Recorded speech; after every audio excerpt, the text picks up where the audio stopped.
Hi everybody, this is Odd Samurai, and today I'm going to be reacting to Kowloon Generic Romance episode 5. So last time, we had a big reveal, which is that colognes do exist in this universe, or at the very least in this town, city, and I was so convinced that Heavy Numa Pharmaceuticals was gonna have like a big hand on like doubles of people existing, but considering how they're researching into them and the way that Miyuki reacts, I'm like leaning more towards Heavy Numa not having created them. But, you know, they're still not off the hook. I still suspect them. But yeah, apparently if someone becomes aware of both the original and the clone's existence, the original disappears. At least that's what I took from the scene with Mr. Cheng or Chang. So I'm thinking maybe something like that happened with Kujirai B. Maybe like Kudo realized that there were two of them, and then all of a sudden Kujirai B disappeared. Like that. I think that's what he says at the end of the last episode. I killed her. That could be it. And we touched on the main recurring theme of the series again, which is like, you know, what makes you you, and if you're so similar to someone else, are you of lesser value inherently? And I loved Yaomay's answer to that. No, you're not. You can still shine just as brightly as another jewel that looks just like you. Doesn't matter if the other one came before you. Like that means a lot. I love that metaphor. And of course, just like because she relates to that idea, I also do as well. And there's also like Kujirai herself being in a bit of a weird spot with like, at first she was like, oh, I have to know all there is about Kujirai B. Like, who the hell is that? And why do people want me to be her? But now I mean, she doesn't know that. But now I'm like, oh, maybe it is a very tangible fear, realistic, literal, that if she finds out more about Kujirai B, her essence, her existence will vanish. Like at first I thought it was maybe like metaphorical, but now I think that's not fully the case. And yeah, so she doesn't want to get rid of the apartment, because if the roles were reversed, she wouldn't want Kujirai B to get rid of her stuff. Otherwise, it will feel like she was never there, and she doesn't want that. But at the same time, you know, it's like, well, if she stays there, then Kujirai B's ghost still keeps haunting her, even when she's supposed to be relaxing and feeling safe in her own house. Instead, she still feels like she lives in someone else's apartment. And that's why Yaomay was so insistent for her to move. But Kujirai doesn't want to. So I wonder if we're going to tackle that decision again. But yeah, that's all for last episode's discussion. So let's get into the episode for today. So let's start in 5, 4, 3, 2, 1, go. Vandai Namco.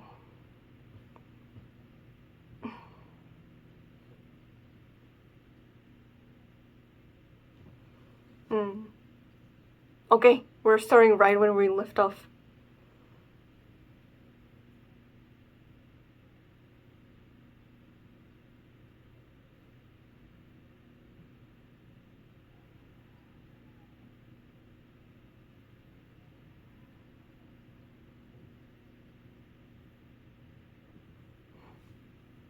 I think he's just trying to... He's definitely trying to distract Kujirai from the fact that he does feel that way.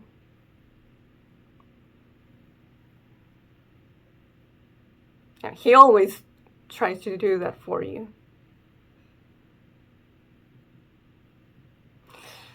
I really dislike when Kudo does that. Right? That's what you would think.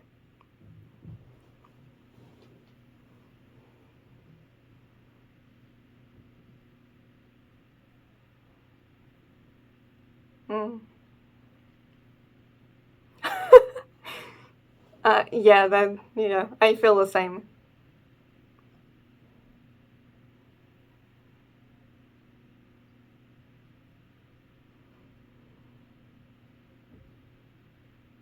I mean, I don't think he literally killed her. He didn't intentionally do it, anyway.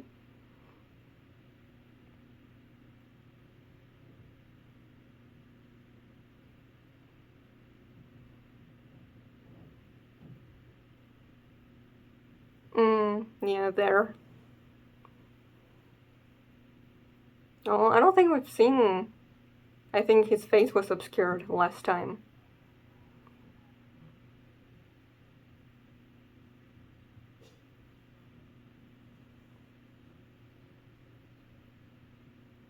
What?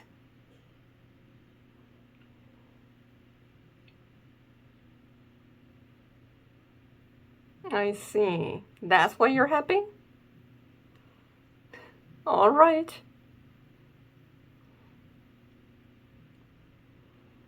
Definitely not something that you would admit out loud.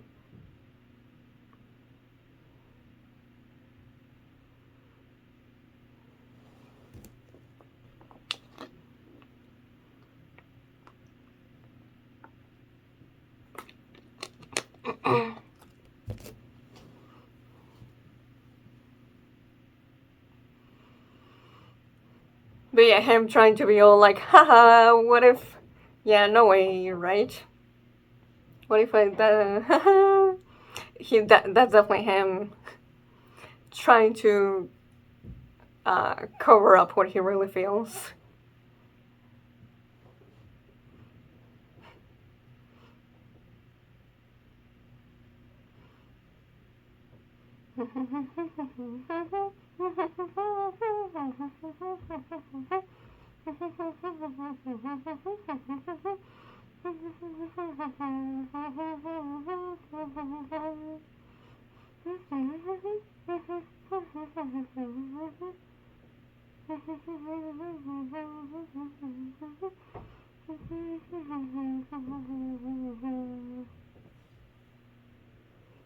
Huh. Huh. The opening ends with her with the glasses and the earrings. There's gotta be some significance to that.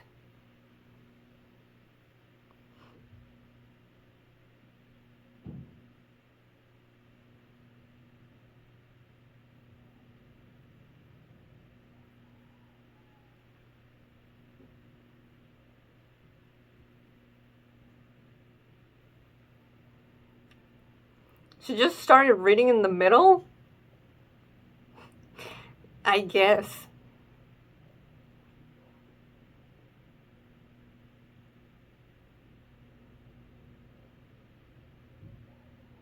Oh. Hmm. Is that Yaomay?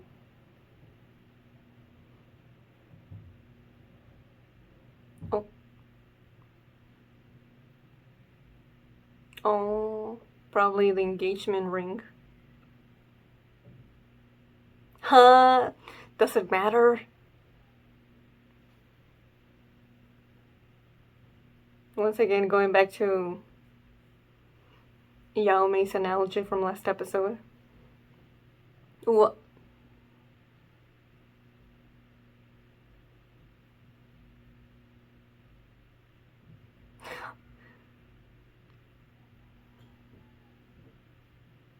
Hmm.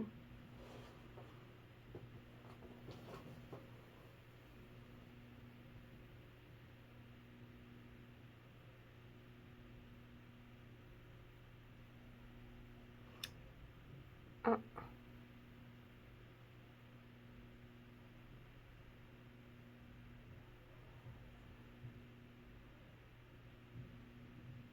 oh, yeah. He better not.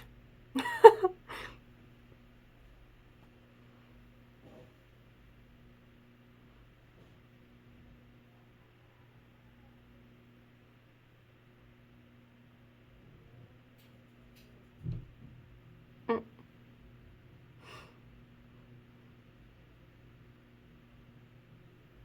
Oh,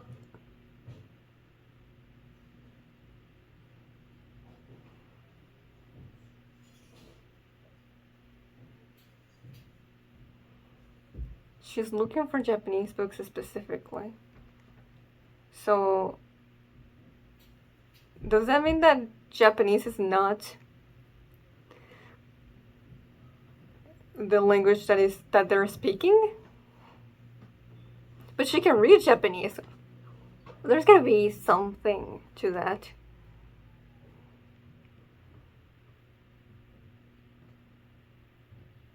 Kujira and Kudo seem to be the only ones that don't have. Actually, no, Miyuki as well.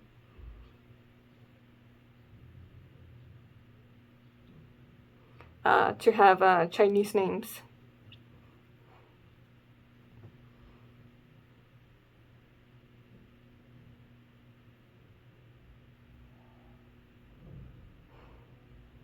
Thank you, Yaomay, my goat.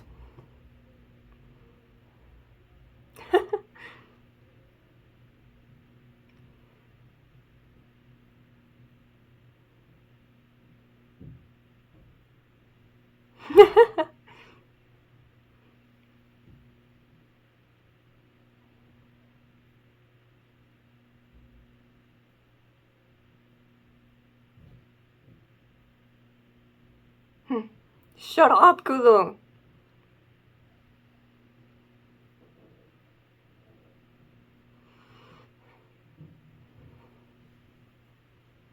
Mm.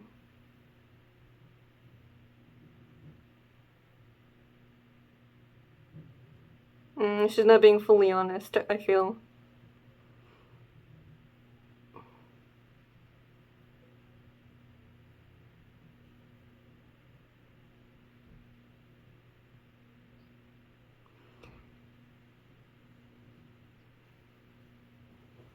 Hmm. Mm-hmm.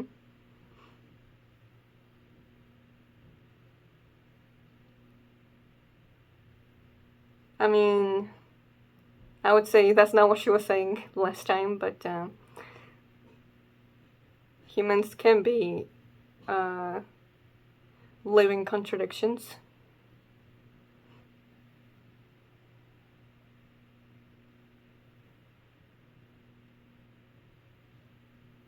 Oh,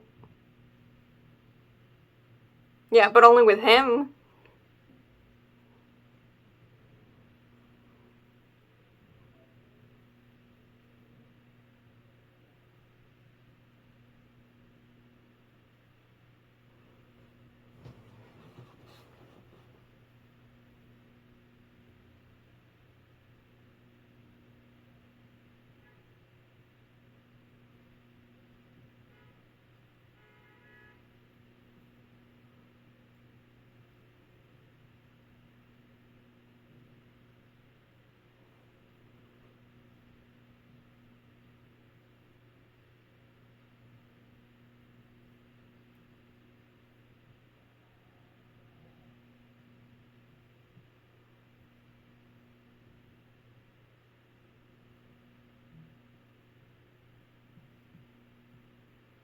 There's definitely something shady going on here.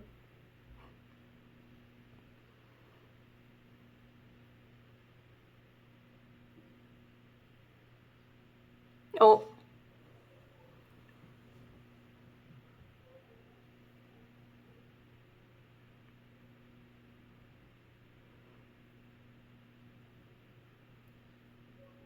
Oh, back to this theme about fakes versus reals.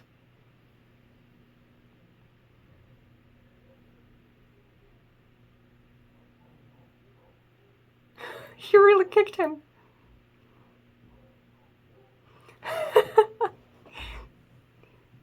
Yeah, more friendly, eh?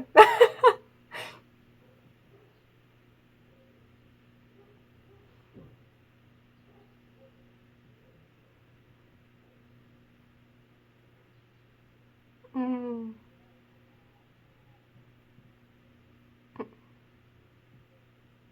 Oh,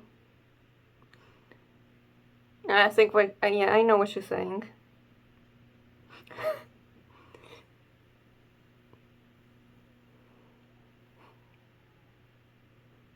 Hmm? Oh, Yaomay had an interesting reaction.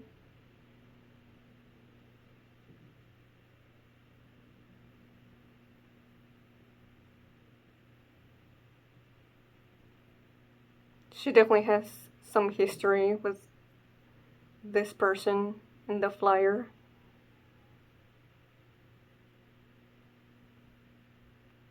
Well, that's what I'm guessing anyway.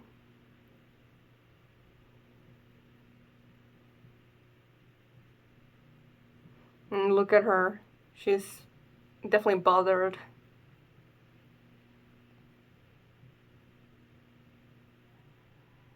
Oh, she's not gonna want that anymore.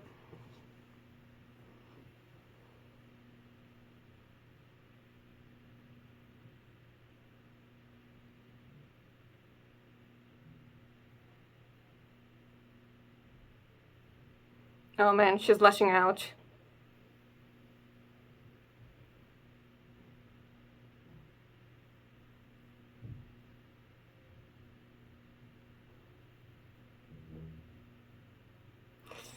Oh, oh,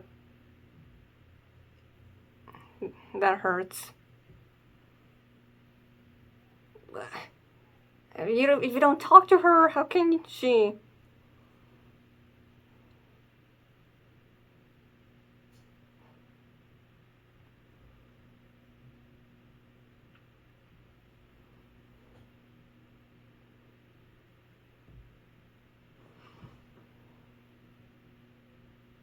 Oh,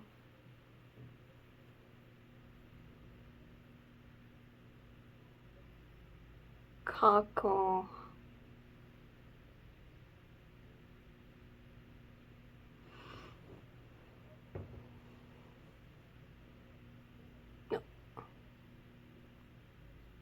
Oh, mom?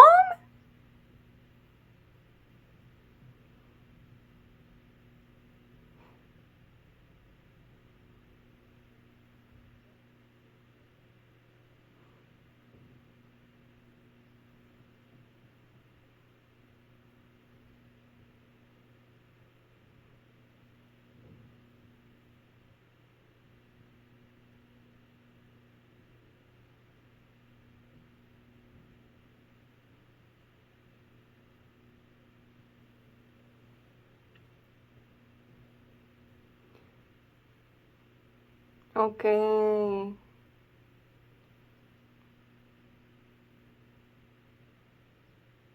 Wow, I did not expect this kind of pass for Yaomay. What?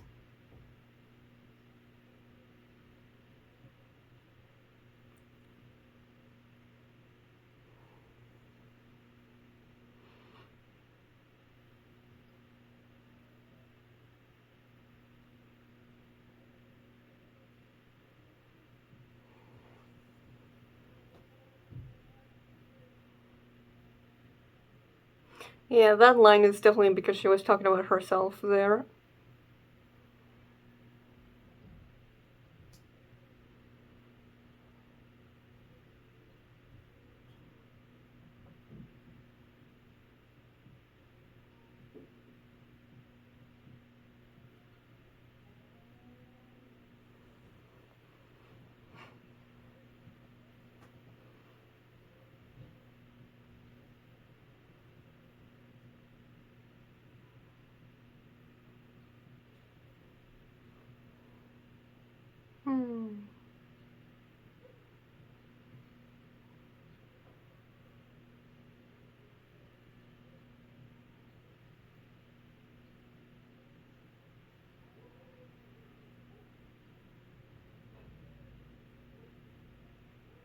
Hmm. That's some rare good advice from him.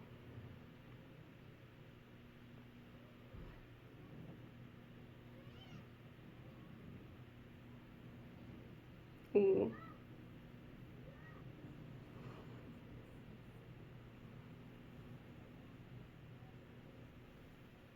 Please.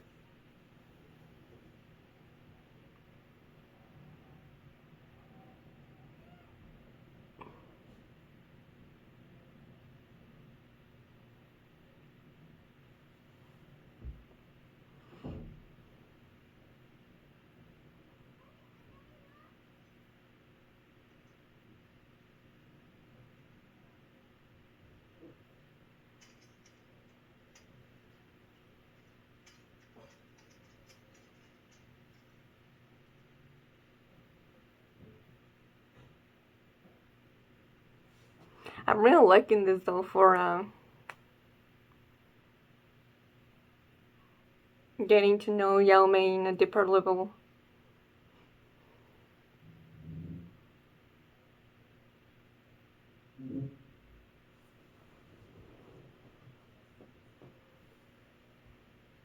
But what's wrong with being a fake? Mm.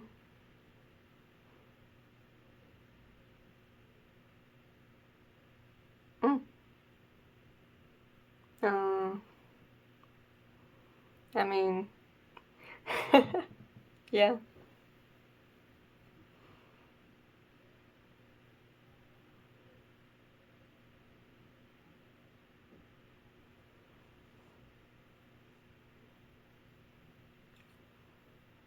Oh, the music.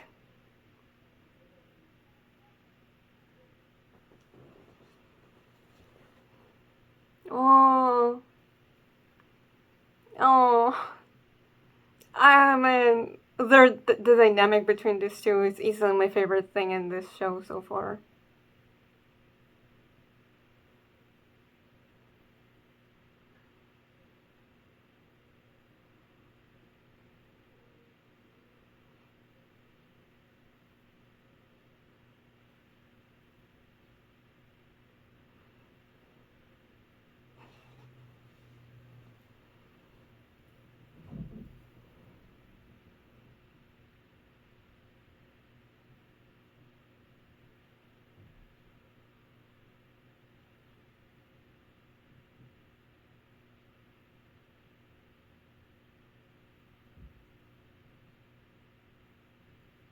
Yeah, yeah, we know.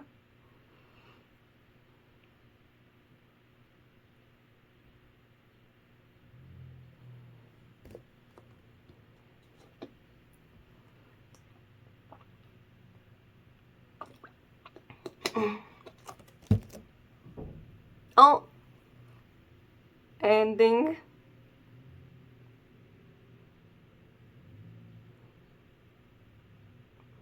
I think this is the second time we've seen the visuals. Damn, what? So that's Yaomay's past. Now I don't know if that's all they're gonna get from it,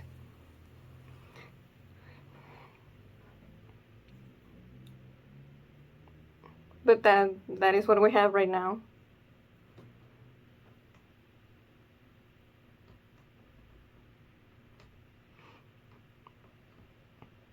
So of course, like when we met her,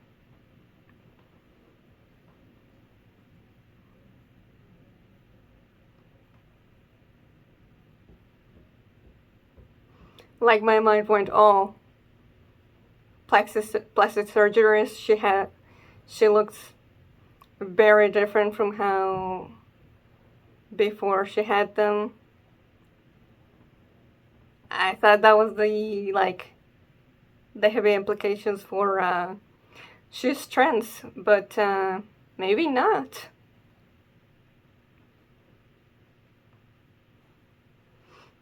Hmm. Oh, Kujirai be?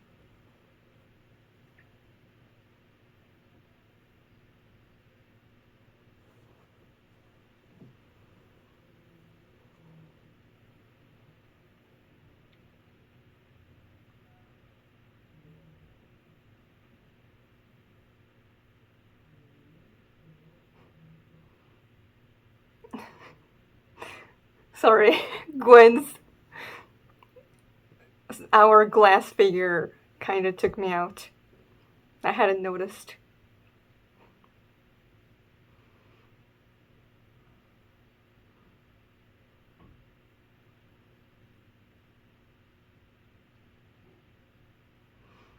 He said that before.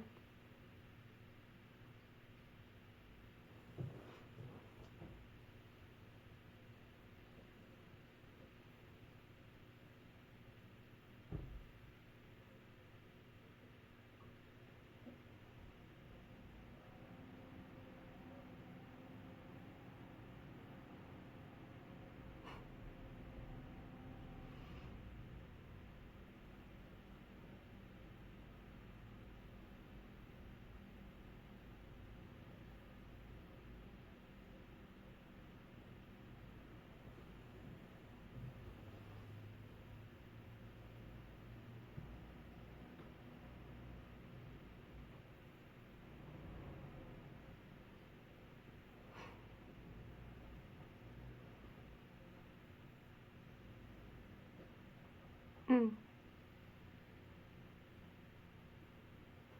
Ooh, the music eerie.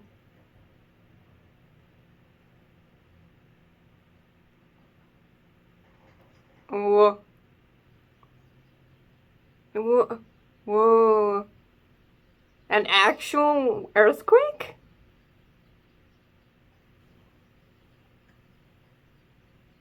What is that connected to?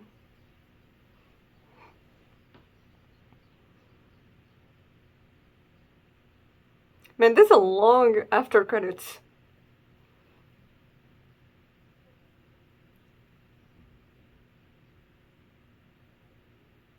This is in the present, right?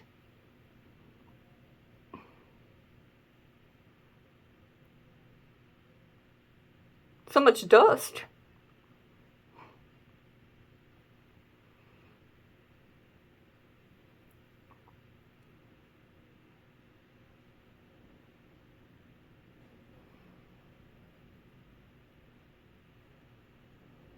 Seriously, what is the deal with Kowloon?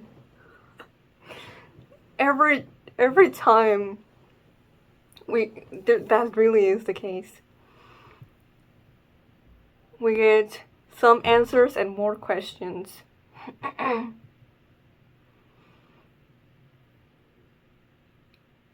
Like, I feel like we are meant to see that there's a connection between Kudo's reaction to his nightmare and the earthquake.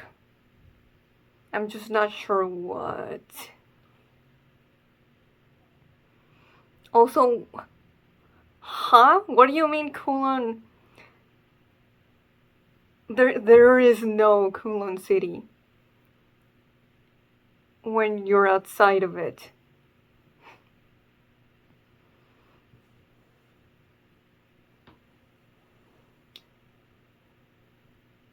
Also, wasn't there a thing like, oh, once you leave Kowloon, you never come back? What if there's also like some like memory wiping? But of course it doesn't seem like Gwen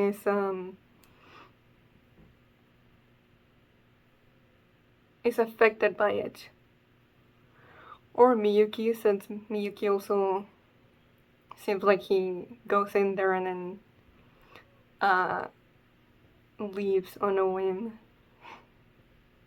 Or not on a whim, but you know, as he sees fit. But yeah, that shot where it was revealed how the taxi driver sees the city. Yo, what do you mean? What the hell is happening? Obviously, and then we go into the sky and we zoom in into the device from, I'm pretty sure it's Heaven Numa Pharmaceuticals. But like, This feels like it's an obvious hint that this has something to do with whatever is going on in the city. Like, what? Is it like some sort of like pocket dimension that it creates? Because obviously there's nothing inside of it. Or is there? I'm sorry, that reveal, that was big. I needed to say something. I like this stuff with Kujira. She's still, I feel like, really basically walking on a tightrope, trying not to find out too much about Kujira from other people, but actually trying to find out who she was just by the stuff that she did. I feel like that's a really thin line, and one of these days she's gonna fall off the rope. I also really like how defensive Yaomay was of Kujira's choices this time. And anytime that Kudo was being a jerk, she put him in his place.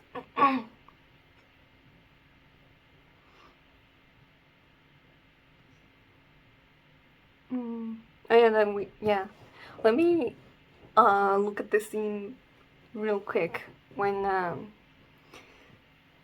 Miyuki is in the interview show, whatever that was.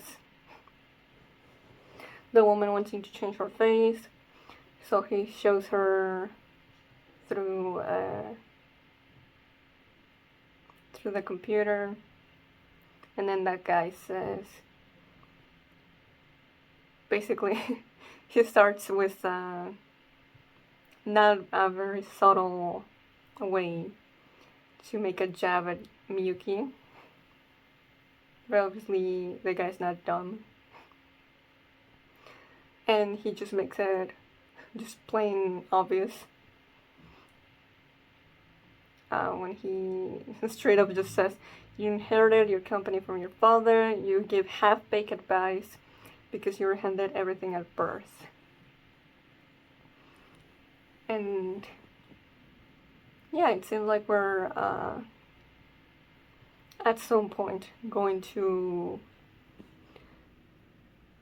figure out what the whole deal with Miyuki is and his family, because we just keep going back to it. It it started small, and now it's it feels like it's slowly taking center stage.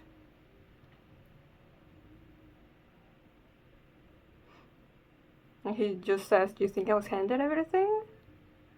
And then here, second generation is just a generic version of the original. Like, okay, bro. So, this guy is just, we cast canter to the serious themes. And then Miyuki just kicks him, and he falls to the ground. Being given things isn't the same as being blessed. That's an interesting view, since I feel like most people would say that being given things is being blessed. Just because you have things, therefore automatically is better than people who have nothing.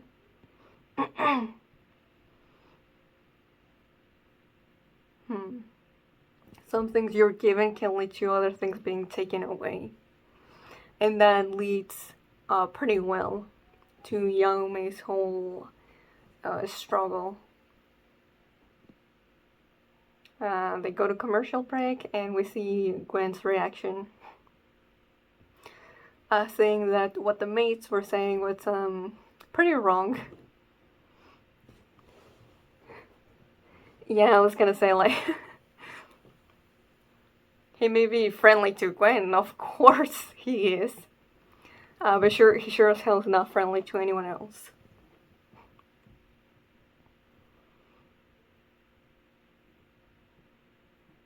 Yeah, Yaomay. Living the life someone prepared for you means you're giving up the life you could have had otherwise. And we have it spelled out once we get the flashback of her with her mom.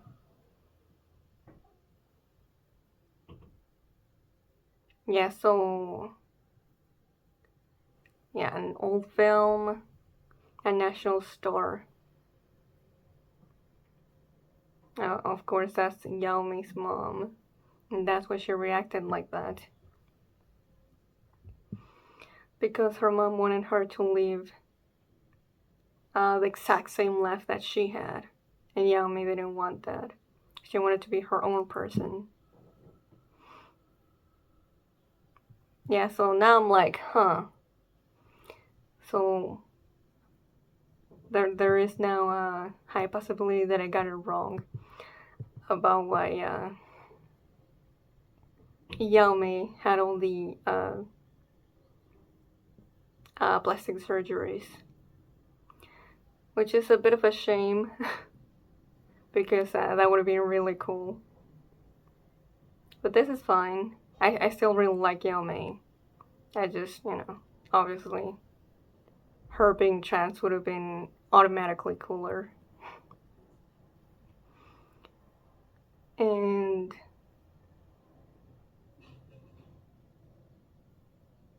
I was gonna say something and I forgot. But I guess I can keep it as a headcanon, I guess.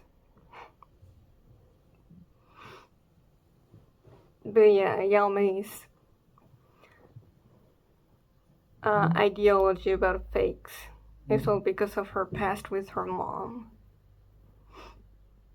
But yeah, oof, when she said you can be so carefree because you don't have a past.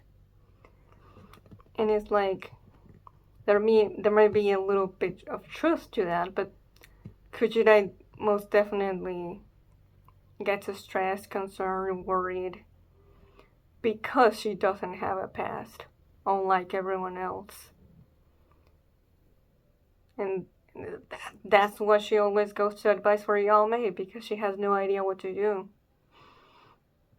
Not knowing, not having anything that shaped her experiences to make her be who she is.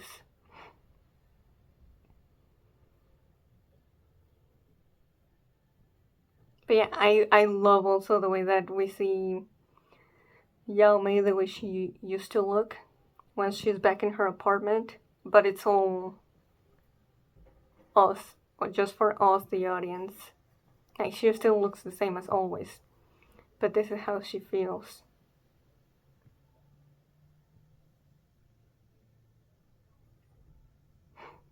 Like, she hasn't changed since back then. Yeah, her mom wanted her to look exactly like her in her heyday.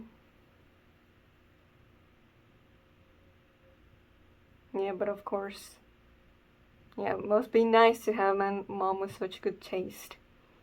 And it's like, okay, that's cool that my mom likes that, but I don't. I have my own preferences. She was basically being treated as like a dress-up doll without, and not someone with her own opinions and emotions. Yeah, people being like, oh, you must be so happy, you have so much to be proud for with such a famous mom and blah blah blah. It looks like there are two young Lees. Yeah, so it's not exactly the same, but no wonder she relates to Kujirai. She feels like a fake. And the original being her mom.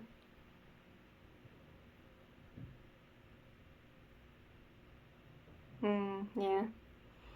Choices always being made for her, and that's also why she feels so defensive as well of Kujirai making her own decisions and Kudo pressuring her to take other ones. Oh yeah, this is really good. Yeah, my sense of self is being taken away. If she continued as she was gonna stay empty and just be a mannequin for her mom's taste, living vicariously through her again. Yeah, the scene between Kujira and Yaomay when she doesn't want to get out of the apartment. That has to be my favorite one so far in the whole show. When she tells her what kind, the Yaomay that Kujira has on her mind.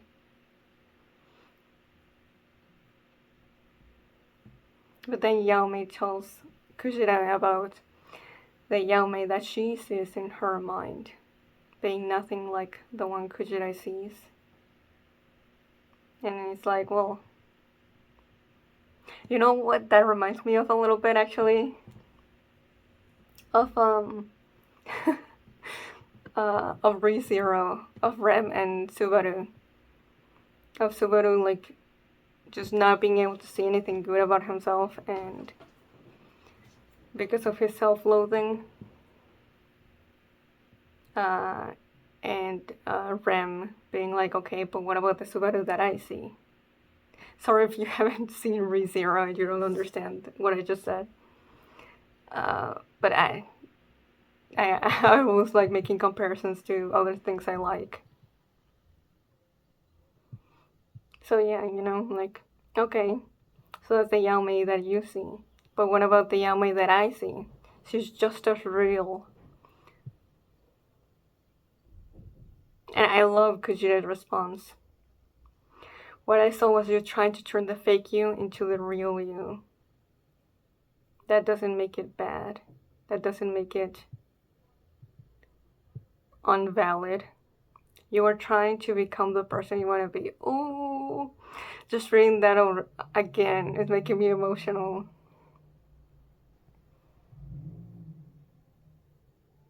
I wouldn't call that a fake. Or I would say like, okay, maybe that is being a fake. But, so what? The fake can be just as valuable, if not of more value than the real thing. Yeah, you saw genuine sparkles in the fake ones.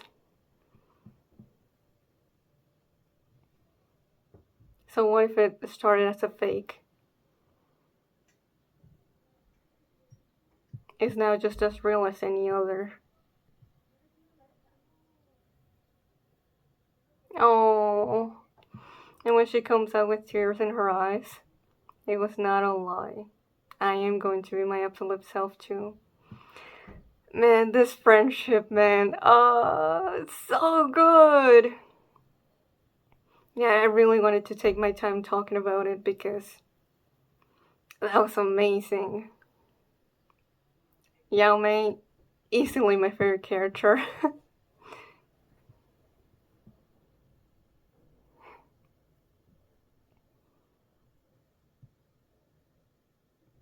Okay, I think I'm gonna leave it here for today. So if you enjoyed this, please like and subscribe. Till next time, see ya.